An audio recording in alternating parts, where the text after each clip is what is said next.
Subscribe करें हमारा official YouTube channel और बेल आइकन दबाकर पाएं सभी नोटिफिकेशन। थैले लेकर के नौकरी लगा नूनू करने का काम धोना चाल लगा मेरे भाई। तेरा तो कांटा निकल गया भाई। इनकी जमानत जब्त होगी यहाँ से।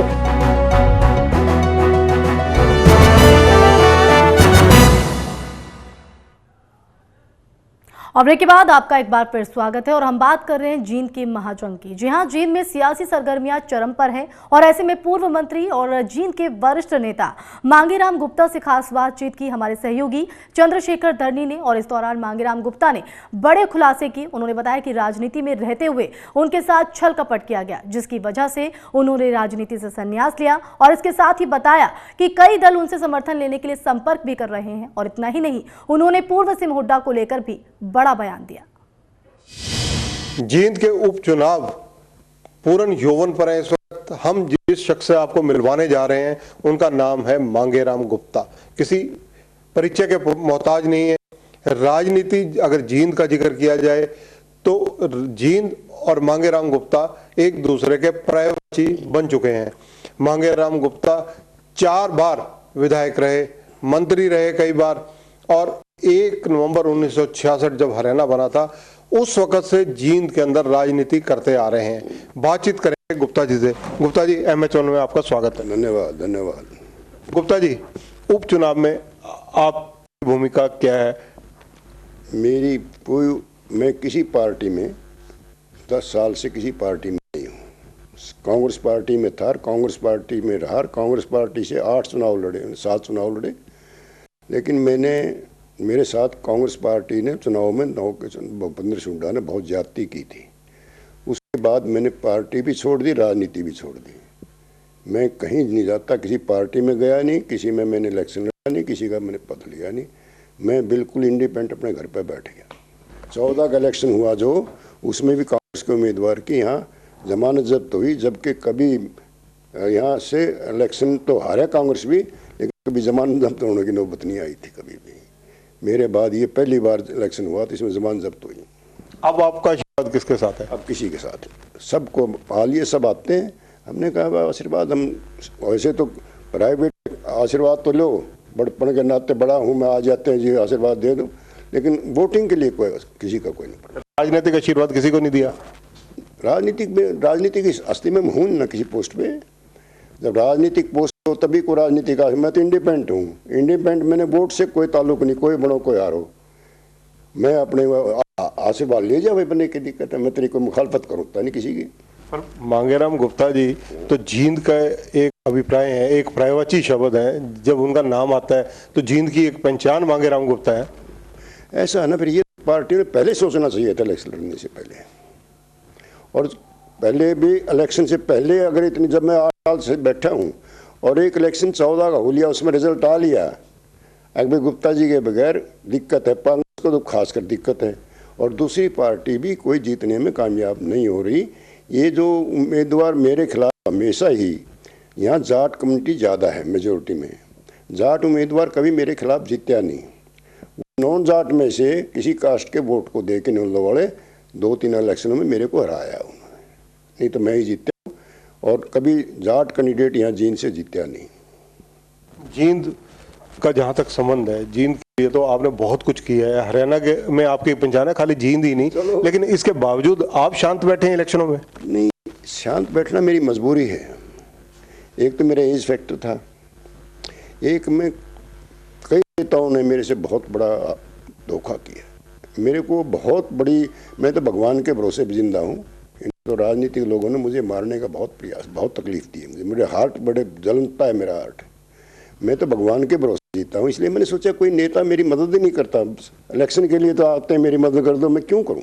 कौन कौन से ऐसे चेहरे हैं जिन्होंने इस तरह का छलावा किया?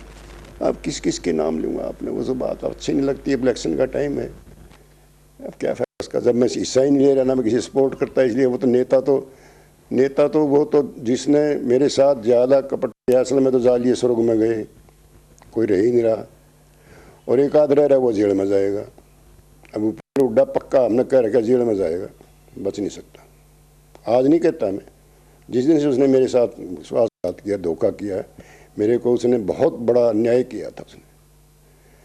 इलेक्शन में चीफ मिनिस्टर, मैं मिनिस्टर था, कैबिनेट मिनिस्टर था, उसने मेरे को हराने के लिए खुला चैलेंज किया और उसके लड़के को भेज के कह क्या सारे काम में गुप्ता जी को देनी। और फिर भी इलेक्शन होते ही उसने मेरे खिलाफ 307 का केस दर्ज करा, मेरे बेटों के खिलाफ। कैबिनेट मिनिस्टर था मैं, को इलेक्शन डिक्लेयर भी नहीं हुआ था, 307 का केस दर्ज करा। तो इससे बड़ी जाति क्या कर सकता है चीफ मिनिस्टर। और उसके बाद आप देखें, मेरे 2005 में कांग्रेस की कमांड का मैं मालिक था, 67 MLA पहली बार चुन के आए थे, 67। और इसका राज में 5 साल 9 में इलेक्शन हुआ तो इसके 40 रहे इसके राज में। और अगला फिर 9 से 14 तक किया तो 15 रह गए। कांग्रेस का भट्ठा बिठा दिया इन्होंने। और 15 के इलेक्शन में, 14 के इलेक्शन में जमानत जब्त होगी।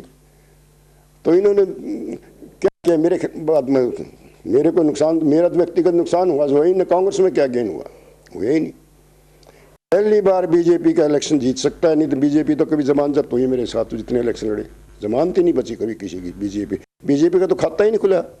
हो सकता है मुकाबले में है बीजेपी, नहीं कभी नहीं, मेरे हफ्ते तो कभी जीतना तो क्या, जमानत ही जब्त हुई है।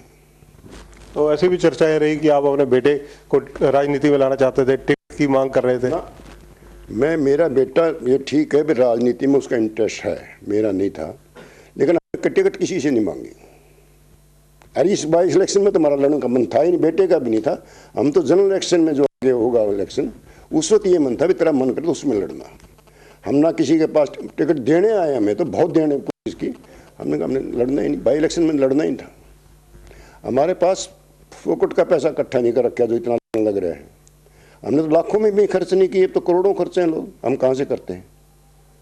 हमने तो कभी करोड़ों से, लाखों से भी इलेक्शन नहीं लड़ा भाई चंद्रशेखर जी। हम तो बिल्कुल फ्री हैंड पैदल चल के इलेक्शन लड़ने वाले आदमी थे। अब बाई इलेक्शन में इतना पैसा, इतना देश इकट्ठा रहा, कौन संभाला था इसको। इसलिए हमने बाई इलेक्शन का तो फैसला था ही नहीं हमारा लड़ने का। मेरे बेटे का मन था भाई अगला जनरल इलेक्शन होगा जब सोचेंगे लड़ने की। कौन कौन से राजनीतिक दल इस बार उपचुनाव के लिए टिकट की बात करने आए? देखो आए तो सारे, लेकिन अच्छे ढंग से नहीं की उन्होंने, कोशिश सबने की। उनकी कंडीशन क्या थी, पहली शर्त वो ये कहते रही इलेक्शन आप लड़ लो। चारों पार्टियों ने ये कोशिश की भाई गुप्ता जी पहला इलेक्शन आप लड़ लो, अगला इलेक्शन जनरल इलेक्शन बेटे को लड़ा देना। मैंने कहा मैंने तो छोड़ ही दिया, मैं तो लड़ता ही नहीं, मैंने तो फैसला ले बेटे। इस बात पे कोई सलाह हमारी बैठी नहीं, मैं आपको स्पष्ट कह रहा हूँ, बस इसलिए हमने लड़ा नहीं। फिर टिकट के फिर सब सारे के सारे सपोर्ट खतरा है, सपोर्ट कर दो। मैं आपने सपोर्ट किस बात की कर दें, हम किसी की सपोर्ट नहीं करते। ना मेरा बेटा कहीं जाता, ना हमारे परिवार से कोई जाता, ना हम किसी को कहते। जींद के अंदर राजनीतिक जो कद, जो रुतबा, हरियाणा में आपका तो जींद का तो मतलब ही नहीं है, मतलब जींद तो एक उसका छोटा सा जिला है। और इसमें अगर चर्चा की जाए इन चीज़ों की कि आपको क्या लगता है इस उपचुनाव में कौन से राजनीतिक दल की आपको लग रही है कि ताकत ठीक नजर आ रही है? हवा का तो रुख आपको पता ही है, राजनीतिक नब्ज आप जानते हैं। शेखर जी, असल तो बात मेरा ये, अब मेरे को कमेंट्स देना अच्छा नहीं लगता, जब मैं साइलेंट बैठ गया। जब एक मैंने ये कह दिया है भाई मैं किसी के बारे में, ये तो मैंने कमिटमेंट कर ली, सारे आ लिए, मेरे बीजेपी सरकार मेरे पास आ ली, कांग्रेस के नेता भी आ लिए, ये दूसरे वाले सब आ लिए, और अब ये अभी भी आ लिया। मैंने सबको ये कह दिया भाई मैं किसी की मुखालफत नहीं करता, ना मैं सपोर्ट करता। अब मैं ये कहूँगा तो फिर ये कहेंगे जी आपने ऐसा क्यों दे दिया, बयान और दे दिया। इसलिए मैं आप और पूछ लें, इससे क्यों पूछो इसको। गुप्ता जी, इससे हटके पूछ लेता हूँ कि अगर जींद की बात करें, सभी नेता जितने यहाँ पर चुनाव लड़ रहे हैं इस वक्त, वो सिर्फ उनकी एक ही बात में देखने में आ रही है कि जींद पिछड़ा हुआ है, जींद पिछड़ा हुआ है, यही मुद्दा इस वक्त चुनाव में बना हुआ है। देखिए, मैं जहाँ तक मेरी रीडिंग है, ये इलेक्शन मुद्दा बना लिया सबने, फिर ये सारे कसूरवार हैं पिछड़े, तो कौन बचा हुआ फिर इस बात में जी क्यों पिछड़ा हुआ रह गया। लेकिन ये इलेक्शन में कोई मुद्दा नहीं है, ये तो सभी ये कहेंगे। आज कोई पिछड़ेपन पे वोट नहीं मिलती, और पिछड़ापन अगर जींद है तो जींद के बाहर के कैंडिडेट आगे क्यों लड़ रहे हैं इलेक्शन।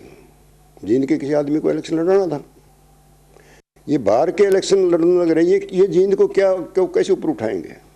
ये सब छड़ावा है लोगों के साथ, सब ठगी का जाल बिछा रखे है। सबसे बड़ी गलती इस इलेक्शन में ये कर रहे हैं पार्टियों वाले, उन्होंने कैंडिडेट बाहर के उतारे हैं। यहाँ का उतारते, जींद का कैंडिडेट उतारते, फिर कहते भाई हमने इसकी मदद करो, कुछ करके दिखाएंगे जींद में।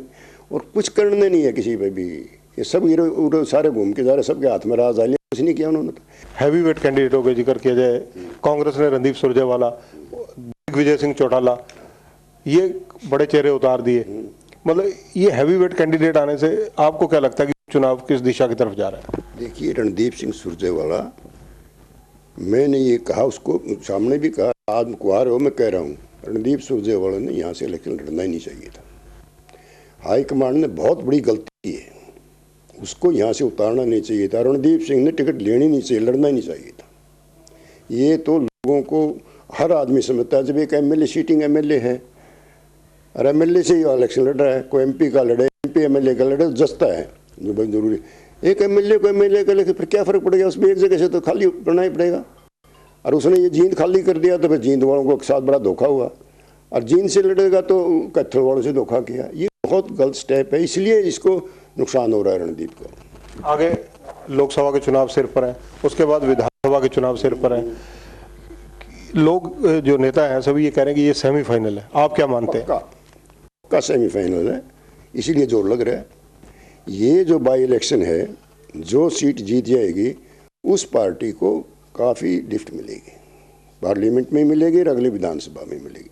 और इस पार्टी की जीत से अगर खुद बीजेपी अगर जीत जाती है तो ये हो सकता है कि पार्लियामेंट के साथ विधानसभा के चुनाव हो जाए, नहीं तो टाइम पे होंगे। ज़्यादातर यहाँ देखा जाता है कि गैर जाट विधायक यहाँ से कैथल से जींद से बनते आ रहे हैं, अतीत में देखा गया है। तो लेकिन इस वक्त कैंडिडेट जो ज़्यादा है वो दूसरे हैं, यानी जाट समुदाय से हैं। तो ये चीज़ें किस तरफ जा रही हैं सारी? देखो, जाट समुदाय के अब भी 3 ही कैंडिडेट हैं, 500 में से 2 नॉन जाट हैं। 3 जाट हैं, 2 नॉन जाट हैं। तो स्वाभाविक सी बात है, एक तो ये लड़का नई पार्टी बनाई, इसने अपना भाई को खड़ा कर दिया, इसने तो अपनी घरेलू पार्टी है, इसने कोई देख के समझ के सोचा। अगर ये भी कोई अच्छा काम नहीं है इसका भी, अपने हल्के के, हमारे हल्के के किसी जाति को कैंडिडेट बना देना था, कोई बात नहीं। रणदीप की मैं कह रहा हूँ, उसने इन्हें टिकट ही गलत दी है, इसलिए जाट है तो क्या, तो सीनियर नेता है, इस करके दे दी टिकट है। और एक कोई ये अब सिंह की वाली पार्टी इनोलो है, उनने हल्का उम्मीदवार दे दिया, जाटी वोट मिलती है, उसको और मिलती नहीं थी, इसलिए उन्होंने जाट वो दे दिया। लेकिन बीजेपी का है वो नॉन जाट है, और ये दूसरी जो राजकुमार वाली पार्टी उसका भी नॉन जाट ब्राह्मण है। इसमें जिस प्रकार से जो मिड्डा जी हैं पहले उसके रहे हैं इनेलो के, अब उनके बेटे ने पार्टी बदल ली, बीजेपी में आ गए। ये ही सबसे बड़ा पॉइंट नेगेटिव हुआ बीजेपी के खिलाफ। बीजेपी अगर किसी दूसरे कैंडिडेट को वोट सीट देती ना तो कोई दिक्कत नहीं आनी थी। आज जो इतनी मेहनत सरकार कर रही है, इसलिए करिए, इस लड़के को थोड़ी गले नहीं उतरती लोगों को, इसलिए जाट तो डट के इसके विरोध में है, एक वोट भी नहीं देता जाट इसको, क्योंकि इन्हें ये जीते हमेशा जाटों की वोट में। 2 दफा इनोलो का इनोलो से ही बनाई, इनोलो की टिकट से बना, जाटों की मल से बना। अब उसके मरने के बाद वो इनोलो में रहना चाहिए था, उसका हक था, चलो हमदर्दी भी होती, जाट वोट भी दे देते। अब उसने बीजेपी ज्वाइन कर लिया, इसलिए इस लड़के के खिलाफ यही नेगेटिव बात आ रही है, नहीं तो नॉन जाट फटते ही जाता है, बड़ी अच्छी वोटों ही जीत जाता है। तो ये हैं पूर्व वित्त मंत्री मांगेराम गुप्ता जी, जिनका अपना एक रुतबा है, अपना एक कद है, हरियाणा की राजनीति में तो पहचान है ही है। इसके अलावा जींद उपचुनाव में जिस प्रकार से मौनी बाबा के रूप में ये इस वक्त बैठे हैं, क्योंकि इन्होंने किसी के साथ, किसी राजनीतिक दल के साथ उनका मंच साझा करने का कोई भी इस बार प्रयास नहीं किया और इनकार कर दिया, सब इनके दरवाजे पर चलकर आए। अब तो चुनाव प्रक्रिया अंतिम चरण में है, लेकिन मांगेराम गुप्ता बिल्कुल इस वक्त भी खामोशी की मुद्रा में है। जो आता है उसको व्यक्तिगत रूप से आशीर्वाद जरूर देते हैं, लेकिन राजनीतिक रूप से उन्होंने खुद राजनीति से किनारा कर लिया है, इसलिए चलने के लिए वो सहमत नहीं है। भविष्य में उनकी इच्छा जरूर है, उनका बेटा भी चाहता है कि वो राजनीति में आए। अब देखने वाली बात ये रहेगी कि भविष्य में इनका बेटा राजनीति में कब सक्रिय होगा और कौन से राजनीतिक दल में होगा। कैमरामैन धर्म सिंह के साथ चंद्रशेखर धरनी, MH1 न्यूज़, जींद।